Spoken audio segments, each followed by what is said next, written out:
ask you why you keep calling it the Obama-Clinton policy. I assume you're referring to Hillary Clinton. But in her defense, Senator, she, along with our then Defense Secretary Leon Panetta and the Chairman of the Joint Chiefs Dempsey, were pushing President Obama to arm those Syrian opposition rebels years ago, and the president declined to do it. She wrote about it in her book, saying, I pushed as hard as I could, but in the end, as Harry Truman said, the buck stopped with the president. There was only so much I could do.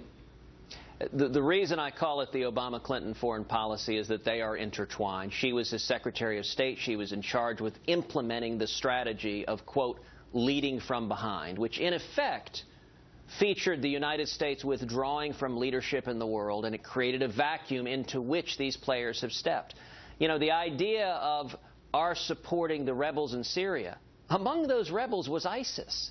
I mean, one of the more incoherent aspects of the president's speech tonight was when he suggested that that the answer here is to arm rebels in Syria now. Look, ISIS is fighting against Assad. The rebels in Syria are fighting against Assad. And for the past over a year, the president has suggested no sensible way to distinguish between radical Islamic terrorists like ISIS, like al-Nusra, that are fighting in Syria, and the other so-called moderates. It doesn't make sense.